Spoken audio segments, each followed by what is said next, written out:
اللہ۔ اور آگے سعد بن ابی وقاص رضی اللہ عنہ فرماتے ہیں حضور پاک صلی اللہ علیہ وسلم نے امیر المومنین سیدنا علی پاک رضی اللہ عنہ سے فرمایا کہ علی رضی اللہ عنہ تم مجھ سے اس درجے میں ہو جو حضرت ہارون علیہ السلام کو حضرت موسیٰ علیہ السلام سے تھا، لیکن علی پاک رضی اللہ عنہ یہ بات یاد رکھو میرے بعد کوئی نبی نہیں ہے، میرے بعد کوئی نبی نہیں۔ اور حضرت موسیٰ اور حضرت ہارون یہ نبی تھے نا؟ ہاں جی، یہ نبی تھے، تو اس لیے حضور پاک صلی اللہ علیہ وسلم ان کے بعد تو نبی تھے لیکن میرے بعد کوئی نبی نہیں ہے۔ اگر حضور پاک صلی اللہ علیہ وسلم کے بعد کوئی نبی ہوتا تو وہ عمر بن خطاب رضی اللہ عنہ ہوتے، آپ کے بیٹے عبداللہ ہوتے، قاسم ہوتے، ابراہیم ہوتے۔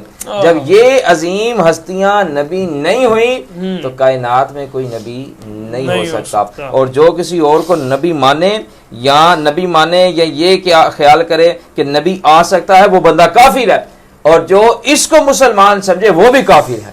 کیوں؟ قرآن مجید اور احادیث مصطفیٰ صلی اللہ علیہ وآلہ وسلم کے تحت یہ واضح طور پر بیان ہے کہ حضور پاک صلی اللہ علیہ وآلہ وسلم کے بعد کوئی نبی نہیں آ سکتا، اور مومن اور ایمان والے کا یہ کام ہے کہ وہ حضور پاک صلی اللہ علیہ وآلہ وسلم کی ختم نبوت پر پہرا دے، اور جو پہرا دیتا ہے وہ کامیاب ہو جاتا ہے۔ مولانا غلام گوس ہزاروی رحمہ کا بیٹا بڑا شدید بیمار تھا، اور شدت کا بیمار، ڈاکٹروں نے کہا آپ کا بیٹا آج کی رات کا آج کا مہمان ہے۔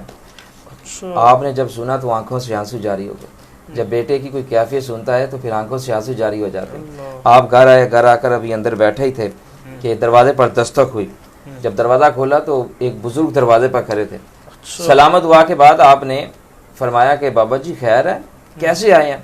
تو وہ بزرگ کہنے لگے خیر کہاں ہے، ہمارے علاقے میں قادیانی مبلغ آیا ہوا ہے اور آپ گھر میں آرام سے بیٹھے ہوئے۔ آپ نے اسے یہ نہیں فرمایا میں تو ہاسپٹل تھا اور میرا بیٹا شدید بیمار تھا میں تو ابھی آیا، یہ نہیں فرمایا۔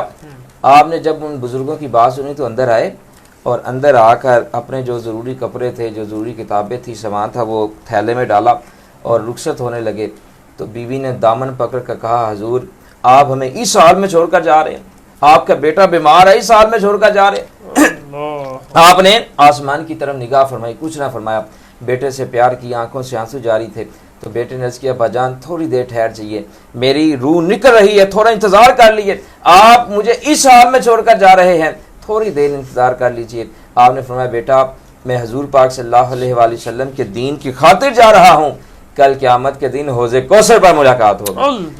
آپ یہ فرما کر روانہ ہوئے، بس اڈے پر پہنچے، بس پر ابھی بیٹھے ہی تھے، چند لوگ دوڑتے ہوئے آئے، عرض کہ حضور آپ کا بیٹا انتقال کر گیا ہے، اس کا نماز جنازہ پڑھا دیجئے۔ تو آپ نے روتی ہوئی آنکھوں اور مضبوط لہجے کے ساتھ فرمایا کہ نماز جنازہ پڑھانا یہ فرض کفایہ ہے، اور حضور پاک صلی اللہ علیہ وآلہ وسلم کی امت کو گمراہی سے بچانا یہ فرض عین ہے، اور میں فرض عین چھوڑ کر فرض کفایہ کی طرف نہیں جا سکتا۔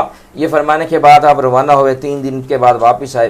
بیوی نے دامن پکڑتے ہوئے عرض کیا حضور جب آپ جا رہے تھے تو آپ کا بیٹا آپ کی راہ تکتا رہا اور کہتا رہا کہ جب ابا جان گھر واپس آئے تو انہیں میری طرف سے سلام عرض کرنا۔ جب آپ نے بیٹے کی بات سنی تو بیٹے کی قبر پر جاتے ہیں، جا کر دعا مانگتے ہیں یا اللہ ختم نبوت کے وسیلے سے میرے بیٹے کی قبر کو جنت کا باغ بنا دیں۔ دعا فرما کر واپس آتے ہیں، شام ہوتی ہے، سوتے ہیں، بیٹا خواب میں ملتا ہے، عرض کرتا ہے ابا جان رب کائنات نے ختم نبوت کے وسیلے سے میری قبر کو جنت کا باغ بنا دیا۔